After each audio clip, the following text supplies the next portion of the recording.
आज हम पूर्ण प्रतियोगिता में संतुलित कीमत कैसे निर्धारित होती है इसे समझेंगे। तो हम टॉपिक पे आते हैं। हम जानते हैं कि क्या होता है पूर्ण प्रतियोगिता में। फर्म क्या होती है? केवल कीमत स्वीकारक होती है। फर्म क्या करती है? केवल कीमत स्वीकार करती है।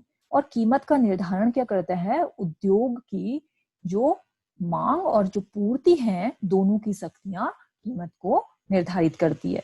किसी वस्तु की कीमत वहां पे निर्धारित होगी जहां पर वस्तु की मांग और पूर्ति आपस में बराबर होते हैं। उस बिंदु पर निर्धारित होगी जहां पर मांग वस्तु की पूर्ति के बराबर हो। हमने देखा है कि जो डिमांड कर्व होता है वो क्या होता है? बाएं से दाएं नीचे की ओर गिरता हुआ होता है। तो इसका कारण ये है कि जो डिमांड होती है वो उपभोक्ताओं द्वारा की जाती है और उपभोक्ता क्या चाहता है कि उसे कम कीमत पर अधिक वस्तु मिले, कम से कम कीमत पर उसे वस्तु प्राप्त हो। अगर कीमत बढ़ेगी तो वो वस्तु की कम मात्रा खरीदेगा और कीमत कम होगी तभी वो वस्तु की अधिक मात्रा खरीदेगा। तो जो उपभोक्ता के लिए वस्तु की मांग और वस्तु की कीमत के बीच में जो विपरीत संबंध होता है, इसी के कारण क्या होता है? मांग वक्र ऊपर से नीचे की ओर गिरता हुआ होता है, बाएं से दाएं नीचे की ओर गिरता हुआ होता है। ठीक है, क्योंकि उपभोक्ता कम कीमत पर वस्तु की अधिक मात्रा खरीदना चाहता है। और जब हम पूर्ति वक्र को देखते हैं तो हम पूर्ति वक्र, अब तुम देख भी लेना डायग्राम में, जो पूर्ति वक्र होगा वो क्या होता है? बाएं से दाएं ऊपर की ओर चढ़ता हुआ होता है। इसका कारण क्या है कि जो पूर्ति होती है वो उत्पादक के द्वारा की जाती है और उत्पादक के लिए कीमत और पूर्ति के बीच में सीधा संबंध होता है। कहने का मतलब है अगर कीमत बढ़ेगी तो उत्पादक वस्तु की पूर्ति को बढ़ा देगा क्योंकि उसे उसकी वस्तु की अधिक कीमत मिल रही है। और अगर कीमत घटेगी तो वो क्या कर देगा? वस्तु की पूर्ति को घटा देगा। अब उसे उसकी वस्तु की अच्छी कीमत नहीं मिल रही है, अतः वो अधिक मात्रा में उत्पादन नहीं करेगा। ठीक है, तो उत्पादक कम कीमत पर वस्तु की कम मात्रा की पूर्ति करता है और अधिक कीमत पर क्या करता है? वस्तु की अधिक मात्रा की पूर्ति करता है। इसीलिए पूर्ति वक्र क्या होता है? बाएं से दाएं ऊपर की ओर चढ़ता हुआ होता है। अब हम देखते हैं कि मार्केट में दोनों को क्या होता है? मार्केट में उत्पादक भी होता है, उपभोक्ता भी होता है। अब दोनों के उद्देश्य क्या होते हैं? बिल्कुल अलग अलग होते हैं। हम इसको अपने संदर्भ में देखते हैं। जब हम किसी मार्केट में किसी वस्तु को खरीदने जाते हैं तो हम क्या चाहते हैं कि वो वस्तु हमें कम से कम कीमत पर मिले। यही तो चाहते हैं। हम मार्केट में कुछ खरीदने गए तो हम उसी हिसाब से मोल भाव करते हैं कि हमें कम से कम कीमत पर वो मिल जाए। अब इसके अपोजिट जब हम क्या करेंगे? उसको बेचने के लिए जाएंगे। मान लो उत्पादक की जैसी कंडीशन में हम किसी वस्तु को बेचने के लिए जाते हैं तो हम क्या चाहते हैं उस समय कि हमारी वस्तु अधिक से अधिक कीमत पर हमें मिल जाए। जब हम उत्पादक बन के जा रहे हैं तब हमारा क्या हो रहा है? हम वस्तु की अधिक से अधिक कीमत प्राप्त करना चाह रहे हैं। और जब हम उपभोक्ता बन के जा रहे हैं मार्केट में तो हम क्या चाह रहे हैं कि हमें कम से कम कीमत पर वो वस्तु मिल जाए। अब दोनों के उद्देश्य अलग अलग हैं। तो ऐसी कंडीशन में क्या होता है? वस्तु की कीमत वहां निर्धारित होती है जहां पर वस्तु की मांग वस्तु की पूर्ति के बराबर हो। ठीक है, अब जहां पर वस्तु की मांग और वस्तु की पूर्ति आपस में बराबर हो जाएंगे वहीं पर वस्तु की कीमत निर्धारित होगी। ठीक हो गया। अब हम इसको टेबल से समझते हैं। टेबल पे हमने कीमत दिखाई है। इस कीमत पर वस्तु की कितनी पूर्ति है और कितनी मांग है, इसे हम यहाँ शो करेंगे। मान लो 2 रुपए कीमत है तो वस्तु की पूर्ति कितनी है? 20 है और वस्तु की मांग कितनी है? 100 है। अब यहाँ पर हम देखते हैं कि इस कीमत पर मांग पूर्ति से अधिक है। इसको मतलब वस्तु को खरीदने वाले, वस्तु जितनी मात्रा में है उसकी तुलना में उसको खरीदने वाले अधिक है। ठीक है, अब वस्तु की कीमत बढ़ करके 4 हो जा रही है तो पूर्ति 40 यूनिट्स की हो रही है और डिमांड 80 यूनिट्स की है। इस कंडीशन में भी क्या है, जो डिमांड है वो सप्लाई से अधिक है, उस वस्तु की डिमांड अधिक है और सप्लाई कम हो रही है। तो ये कंडीशन क्या कहलाती है, ये कहलाती है अतिरेक मांग की स्थिति। ठीक है, इस स्थिति में क्या होगा, अब मांग किसी वस्तु की अधिक है और पूर्ति कम है, तो क्या करेगा, क्या होगा, उपभोक्ताओं में क्या होगा, आपस में कंपटीशन होगा, हर कोई उस वस्तु को खरीदना चाहेगा, तो उपभोक्ताओं में कंपटीशन हो जाएगा, जिसके कारण से क्या होगी, कीमत बढ़ने लगेगी। हर कोई वस्तु को लेना चाह रहा है, वस्तु कम मात्रा में है, तो कीमत बढ़ने लगेगी और तब तक बढ़ते रहेगी जब तक कि बाजार में मांग और पूर्ति आपस में बराबर न हो जाए। ठीक है, अब कीमत बढ़ करके 6 हो जा रही है, यहाँ पर मांग भी 60 यूनिट्स की है, पूर्ति भी 60 यूनिट्स की है, तो ये यहाँ पर मांग और पूर्ति आपस में बराबर है, तो ये कीमत क्या कहलाएगी, जो 6 रुपए कीमत है ये है हमारी संतुलित कीमत। और जो 60 यूनिट्स की मांग और पूर्ति हो रही है ये क्या है, संतुलित मात्रा है। तो ये स्थिति क्या कहलाएगी, संतुलन की स्थिति। अब यदि इसके बाद भी कीमत बढ़ती है, कीमत बढ़ती है तो पूर्ति तो बढ़ेगी, क्योंकि कीमत के साथ साथ पूर्ति भी बढ़ती है। कीमत बढ़ गई तो पूर्ति 80 यूनिट्स की हो रही है और डिमांड लेकिन कम हो जाएगी, लोग अपनी मांग को कम कर देंगे, कम करके 40 यूनिट्स की हो गई। अब यहाँ पर देखो, यहाँ पर क्या हो रहा है, मांग कम है, पूर्ति अधिक है। अगर कीमत और बढ़ रही है तो पूर्ति 100 हो जा रही है, डिमांड और कम होकर के 20 में आ जा रही है। अब यहाँ क्या हो जा रहा है, सप्लाई डिमांड से अधिक है। अब मार्केट में वस्तु की सप्लाई अधिक हो गई है और खरीदने वाले कम हैं। अब जब खरीदने वाले कम होंगे, सप्लाई अधिक हो जाएगी, तो क्या हो जाएगा, वस्तुएं बिकेंगी ही नहीं, स्टॉक में रह जाएंगी। तो ऐसी कंडीशन में जो विक्रेता होगा, जो बेचने वाला होगा, वो क्या चाहेगा, वो चाहेगा कि उसकी वस्तु बिक जाए। तो उसके लिए क्या होगा कि वो कीमत कम करने लगेगा। अब कीमत कम करने में आपस में सभी विक्रेता चाहेंगे कि उनकी वस्तु बिक जाए, तो सभी आपस में कीमत कम करेंगे, एक दूसरे से कंपटीशन होने लगेगा। एक विक्रेता कीमत कम करके अपनी वस्तु को बेच रहा है तो दूसरा उससे भी कम कर देगा। तो इस कंडीशन में क्या होगा कि कीमत गिरने लगेगी। कीमत तब तक गिरती रहेगी जब तक कि जो मांग और पूर्ति आपस में बराबर न हो जाए।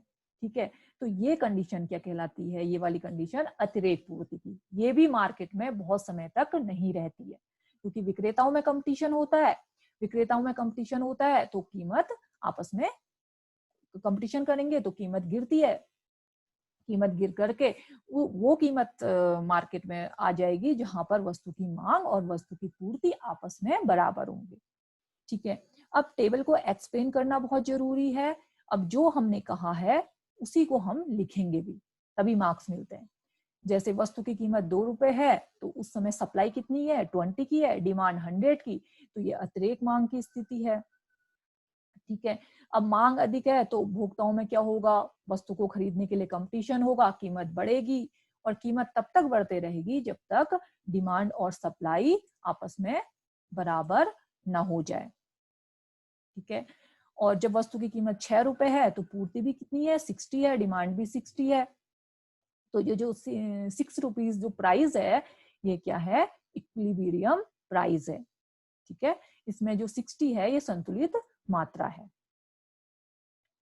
अब इसके बाद कीमत बढ़ करके 8 रुपए हो जाती है तो मांग 40 हो जाती है, पूर्ति 80 हो जाती है। ये काय की स्थिति है, अतिरेक पूर्ति की स्थिति है। ठीक है, तो हम इसी को एक्सप्लेन कर लेंगे। आप जो हमने अभी मैंने समझाया है उसी को हम क्या कर लेंगे, लिख लेंगे। अब इसको हम एक बार डायग्राम से भी समझते हैं। हमने डायग्राम में एक्स अक्ष पर हमने क्या दिखाया है, मात्रा दिखाई है, और वाई अक्ष पर हमारी क्या है, कीमत है। डी डी हमारा क्या है, डिमांड कर्व है, और एस एस हमारा क्या है, सप्लाई कर्व है। डी डी हमारा मांग वक्र है, एस एस हमारा पूर्ति वक्र है। देखो मांग वक्र बाएं से दाएं नीचे की ओर गिरता हुआ है, और जो पूर्ति वक्र है वो बाएं से दाएं ऊपर की ओर चढ़ता हुआ है। दोनों एक दूसरे को कौन से ई बिंदु पर काटते हैं। तो कीमत कितनी निर्धारित हो रही है, 6 कीमत निर्धारित हो रही है। इस पर मात्रा कितनी है, 60 की है, 60 की है। ये क्या है, संतुलित मात्रा है। अब यदि क्या होता है, कीमत बढ़ करके 8 हो जाती है, 6 से बढ़ करके 8 में चले जाता है प्राइस ना, तो इस कंडीशन में क्या होता है, जब 8 प्राइस हो जाता है तो डिमांड क्या होती है, यहाँ पर देखो डिमांड कितनी है, डिमांड कर्व ये है ना, यहां से हम लेंगे तो डिमांड यहाँ पर है 40 की, और सप्लाई कितने की हो रही है, 80 की। इसको हम इससे समझते हैं, जैसे यहां से हम अगर नीचे लाइन खींचते हैं तो ये हमारी क्या है, डिमांड है। डिमांड यहाँ पर कितने की है, 40 की है, और सप्लाई कितने की हो रही है, 80 की। सप्लाई 80 है और डिमांड कितनी है, 40 यूनिट्स की। तो यहाँ पर क्या है, जो हमारी सप्लाई है मतलब पूर्ति है, वो क्या है, मांग से अधिक है। तो ये स्थिति क्या हो जाएगी हमारी, क्या है, अतिरेक पूर्ति की स्थिति है। पूर्ति ज्यादा है, मांग कम है, तो कीमत 8 पर स्टेबल नहीं रहेगी। ठीक है, तो पूर्ति क्या हो गई, पूर्ति मांग से अधिक है तो कीमत गिरने लगेगी, और तब तक गिरते रहेगी जब तक मांग और पूर्ति आपस में बराबर न हो जाए। ये किस पॉइंट पे बराबर है, ई पॉइंट पे बराबर है, जहां पर मांग वक्र पूर्ति वक्र को एक दूसरे के आपस में एक दूसरे को स्पर्श कर रहे हैं। ठीक है, अब क्या होगा कि अब मान लो इसका अपोजिट हो जाता है, 6 जो हमारा इक्विलिब्रियम प्राइस है उससे नीचे कीमत आ जाती है। कीमत कितनी हो जा रही है, 4 रुपीज हो जा रही है, 4 रुपए कीमत हो जा रही है। तो ऐसी कंडीशन में क्या है कि अब मांग अधिक हो गई है और पूर्ति कम हो गई है। यहां पर हम देखते हैं जो मांग है, ये कर्व है तो हम यहीं से खींचेंगे, मांग हमारी हो गई है 80 और पूर्ति कितनी है यहाँ पर 40। तो पूर्ति से यहाँ पर पूर्ति कम है और क्या है, मांग अधिक है। ठीक है, पूर्ति 40 ही है और मांग 80 है। जब मांग अधिक है और वो वस्तु की सप्लाई कम हो रही है तो क्या हो जाएगा, जो कंज्यूमर हैं, उपभोक्ता हैं, उनमें आपस में कंपटीशन होगा। कंपटीशन मतलब हर कोई उस वस्तु को लेना चाहेगा, जिसके कारण कीमत बढ़ने लगेगी। 4 रुपए से ऊपर बढ़ते बढ़ते वो 6 पे आके फिक्स होगी, जहां पर डिमांड और सप्लाई आपस में बराबर है। ठीक है, तो जो नीचे वाली कंडीशन है ये क्या काय की कंडीशन है, अतिरेक मांग की स्थिति है। ये स्थिति भी नहीं रहेगी, ऊपर वाली अतिरेक पूर्ति की स्थिति ये भी नहीं रहेगी। तो संतुलन कहां पर होगा, जब 6 रुपए कीमत है, जहां पर मांग और पूर्ति आपस में बराबर है। और इसी को हम काई में लिखेंगे, इसी को हम डायग्राम को एक्सप्लेन जरूर करेंगे कि डी मांग वक्र है, एसएस पूर्ति वक्र है, दोनों ई बिंदु पर काट रहे हैं। यहाँ पर जो डिमांड और सप्लाई आपस में बराबर हैं, जब मांग और पूर्ति दोनों 60 हैं तो कीमत 6 है। ये क्या है, संतुलित कीमत है, और जो 60 है वो संतुलित मात्रा है। अब कीमत बढ़कर 8 हो जाती है तो मांग कम होकर 40 होती है, और यहाँ पर पूर्ति क्या है, 80 की है। ये क्या है, अतिरेक पूर्ति है। अतिरेक पूर्ति कितने की हो रही है, 40 इकाइयों की अतिरेक पूर्ति हो रही है। यहाँ पर पूर्ति मांग से अधिक है, इसलिए कीमत गिरने लगेगी। तब तक गिरते रहेगी जब तक कि पूर्ति मांग के बराबर न हो जाए। ठीक है, और इसके ही अपोजिट नीचे वाली कंडीशन में जब कीमत गिरकर 4 रुपए हो जाती है तो इसको भी हम लिख लेंगे कि इसके विपरीत जब कीमत कम होकर के कितनी हो जाती है, 4 रुपए हो जाती है, तो ऐसी कंडीशन में मांग बढ़कर के कितनी हो जा रही है, 80 इकाई की। यहाँ पर पूर्ति क्या हो रही है, कम होकर के 40 हो जा रही है। पूर्ति जो कम होकर के 40 हो जा रही है तो क्या हो जाएगा, ये कौन सी स्थिति है? ये अतिरेक मांग की स्थिति है। यहाँ पर मांग पूर्ति से अधिक है, इसलिए कीमत बढ़ने लगेगी। जब मांग पूर्ति से अधिक है तो कीमत बढ़ेगी और तब तक बढ़ते रहेगी जब तक मांग पूर्ति के बराबर न हो जाए। तो डायग्राम को और टेबल को एक्सप्लेन जरूर करना, ठीक है। टेबल कुछ बदल करके, नई डिजिट डाल करके अपने से ही बनाई जा सकती है और उसे अपने से एक्सप्लेन भी किया जा सकता है।